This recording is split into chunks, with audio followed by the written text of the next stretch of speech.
कहिले सोध्छौ तिमी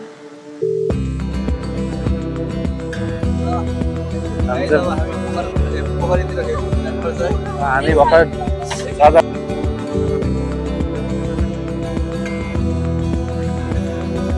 होमस्टेमा भने त्यस्तो पो हुनुपर्छ तर आफै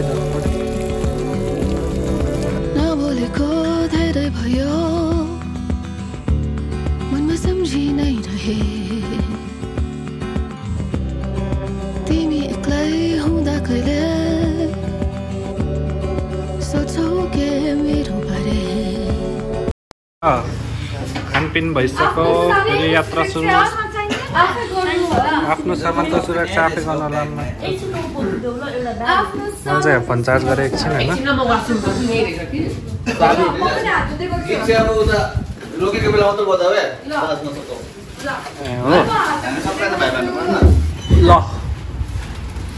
ल लेट्स गो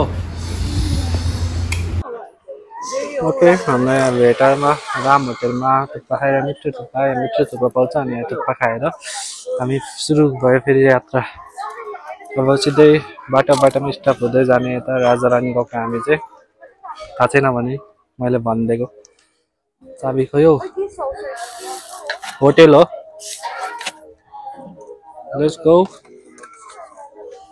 यता जाडो भइसकेको रहेछ उतालाई फेरि okay let's go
We are stuck here.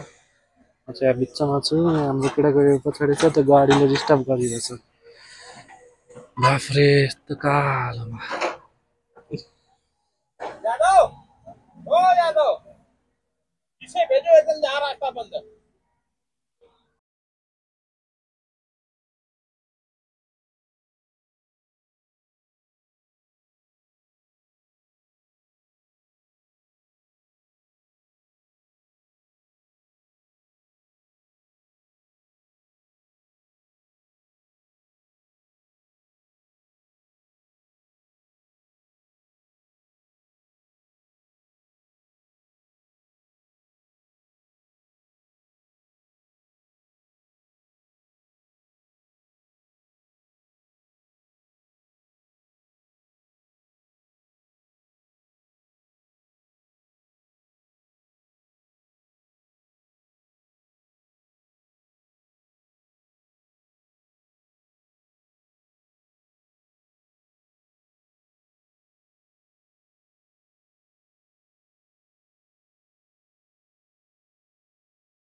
पर्दैन हौ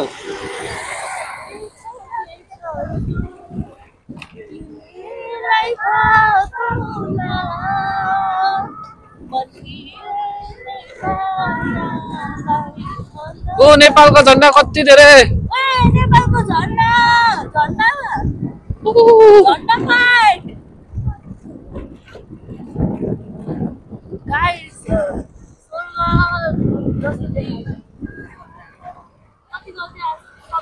हुनुपर्ने कति चाहिँ हो पक्रिँदा बाटो आयो डेन्जर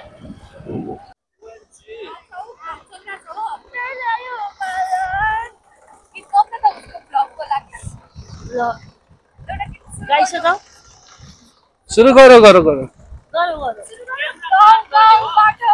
बस्ती बस्तीबाट उठ गाउँ गाउँबाट उठ बस्ती बस्तीबाट यो देशको मुहान छैनलाई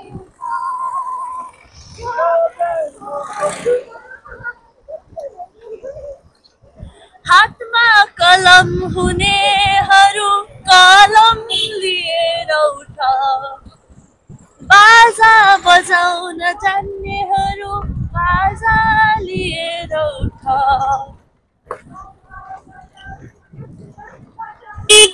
गाउँबाट उठ बस्ती बस्तीबाट फेर्नलाई उठ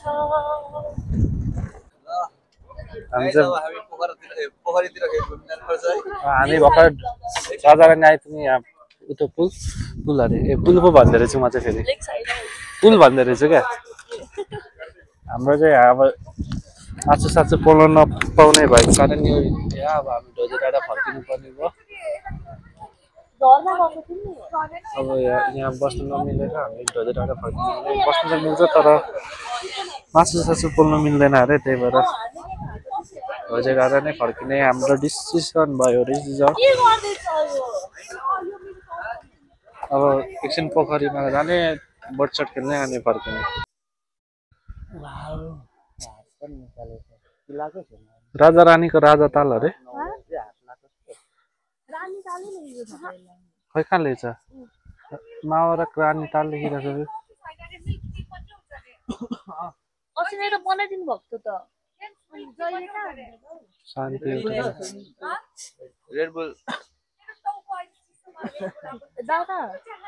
दादा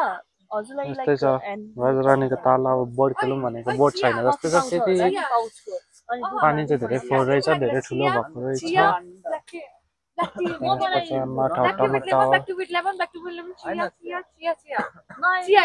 आम्मा नसक्दै चिया अरे म खाँदिनँ यस्तै छ यहाँ हाम्रो कफी ब्रेक अनि त्यसपछि अब हल्का भित्र चाहिँ यहाँभित्र बोट छ भने बोट खेल्ने अनि त्यसपछि ढोडे डाँडा रिटर्न गर्ने त्यही हाम्रो यहाँ बस्नु त मिल्छ तर अब मासु सासु पोल्दैन हामी यहाँ हक्कै भनेको रमाइलो गर्नु अनि त्यही भएर होइन मेका दिदी फेरि फर्किनु पर्ने भयो होइन सुशान्त फेरि फर्किनु पर्ने भयो हामी होइन हौ मासु पोल्नु नदिने होइन ढोजे टाढा फर्किनु पर्ने हो नि त त्यही त अघि थाहा भएको त मायालाई कस्तो फोन गर्नु पर्छ क्या ओके अहिले हामी क्यामेरा पुस्छु सुरुमा राजारानीको ताल ताल अरे यो के भन्छ यसलाई ए झर्ना घुम्न आएको हामी चाहिँ अब यहाँ झर्ना छ अरे एउटा अनि यता घुम्न आएको अगाडि पुरै रुख काट्ने काम चल्दै रहेछ ऊ माथि अनि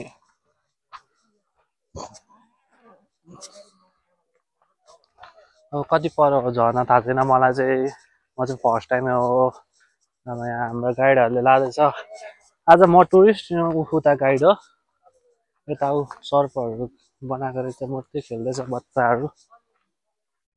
बन्द आउँछ क्या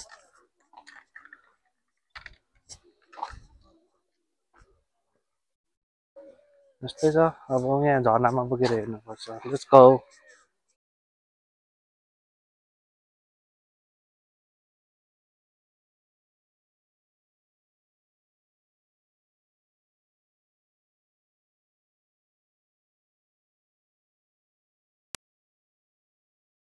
ए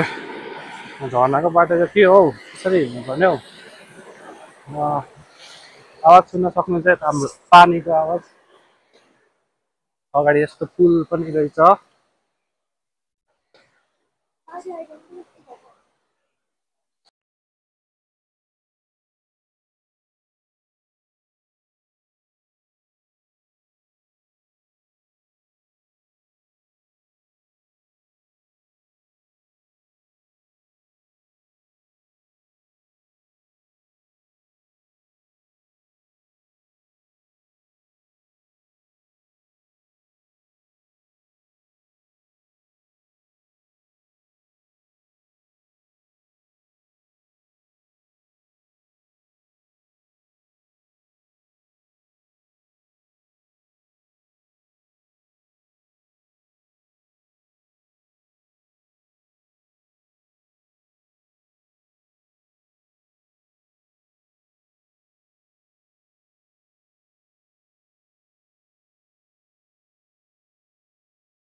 झर्नाको माथिल्लोपट्टि लियो क्या भन्दै थियो झर्नाको माथिल्लोपट्टि नै लिएको रहेछ त आम्मामा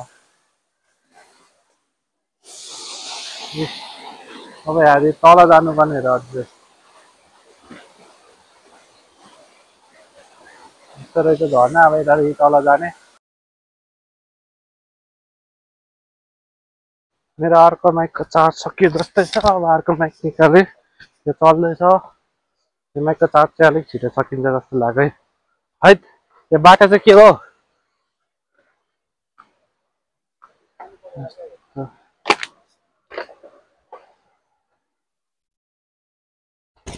मेरो खुट्टा दुखिसक्यो क्रक्स लगाएर आएको बाटोमा हिलो हुन्छ होला भनेर जुत्ता नलाएको त के गर्नु हिलो अघि देखाइहालेँ मैले अबको एक हप्ताभित्रमा चाहिँ राजा रानीतिर आउँदा नि घुम्न आउँदा नि बाटो राम्रो हुन्छ अस्तिसम्म न त हिलो पहिरो थियो भने अहिले चाहिँ पुरै हिलोहरू सबै सुकिसकेछ पहिरोहरू पनि सबै हटाउँदैछ अनि एउटा ठाउँमा कालो चाहिँ मैले अघि देखाएँ होला त्यहाँ हामी अड्केको छ त्यहाँ चाहिँ पुरै अब अलिक बाटो फाट्दैछ त्यहाँ पनि राम्रो हुन्छ अब बाटो यता झर्ना यस्तो छ बाटो चाहिँ यस्तो छ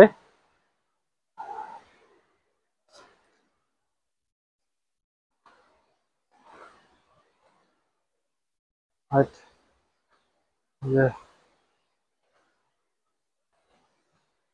यही रहेछ झर्ना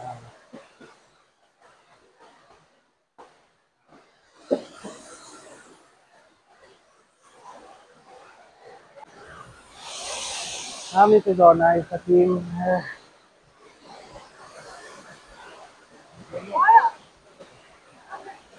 तल पनि हेर्न सक्नुहुन्छ ए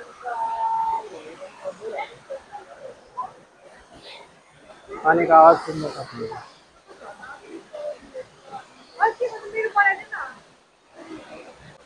अब एकछिन फोटोसोटो खिच्ने अनि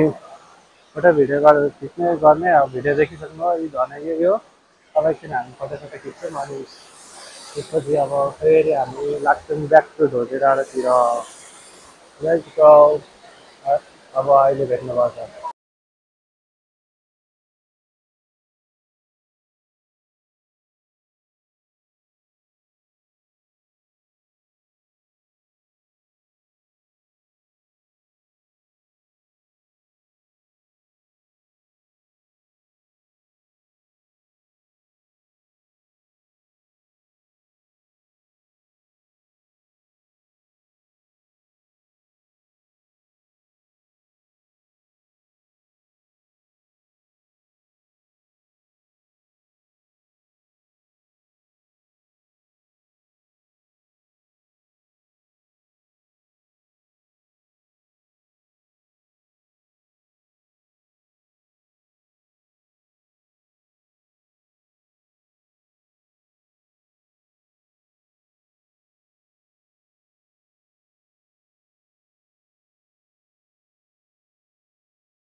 हामी साग टिप्न आएको साग टिप्न आएको मैले कब्जा गरेँ ल होइन म देखाइदिन्छु म छिर्छु नि त ल होइन यहाँ हेर्यो तिमीलाई नआउने तल हेर यहाँ तल ल म त हेरिहाल्छु तपाईँ चाहिँ हेर्नु न यहाँ तल त उयो आन्टी त कहाँ चिन्नु भएको भातसँग साग टिप खानुको लागि साग टिप्न आएको है नेचुरल बारीबाट टिपेर खाएको म पनि टिपेँ एउटा ठुल्ठुलो यसरी टिप्ने नि मेरो फर्स्ट टाइम टिपेको मैले साग ठुल्ठुलो पत्ता टिप्छ नि ठुल्ठुलो मात्रै टिप्छ क्या साग टिपेछु कस्तो रमाइलो कस्तो मिठो बास्ना क्या सागको ए तपाईँलाई तिनवटा टिप्दा आन्टीले सक्नुहुन्न रहेछ अनि होइन म चाहिँ जहाँ पनि त्यहाँ नटिपौँ भनेर नि आन्टीले टिप्नुहुन्छ नि त आन्टीलाई लाइट देखाइदेऊ न बोल्नु ए पुग्ने भइसक्यो लु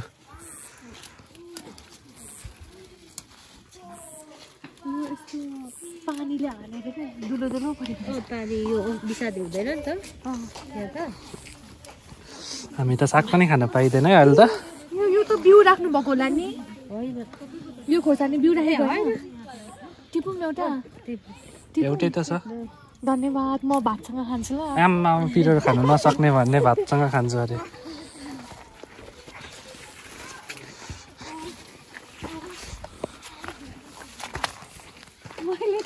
कतिवटा टिप्नु यता देखाइदिनु यता कतिवटा अरे मैले टिपेको साग र मैले टिपेको डल्ले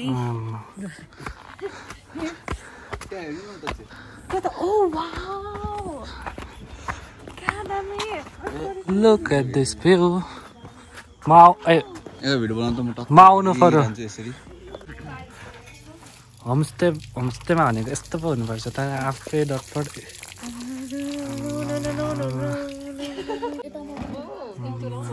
सुँगुरको यता आफ्नै डटपट चिकनको डटपट होमस्टे भनेको यस्तै त हुनुपर्छ नि अब आफै बस्ने होइन त्यो माथिको होमस्टे त के हो बरु मलाई यही मन पर्यो अब म साथीहरूसँग आउँछु हेर्नु न गफ हान्दैन फेरि यस्तै छ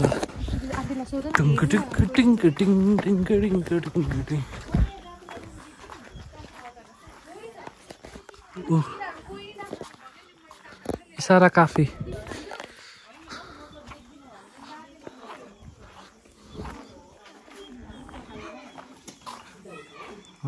दिस इज द भ्यू आजको भ्यू हाम्रो जतमा हान्दैन नि त एकछिन ल अब हान्दै रहेछ नि त म त आम्मा टोइलेट रिभ्यू हानेर आएको हामी के दुख्छ तिम्रो मुटु झरीमा म लिन रुच्दा महसुस हुन्छ कि एक्लोपना चन्द्रमा नभएको रातमा तिमी खाली म खाली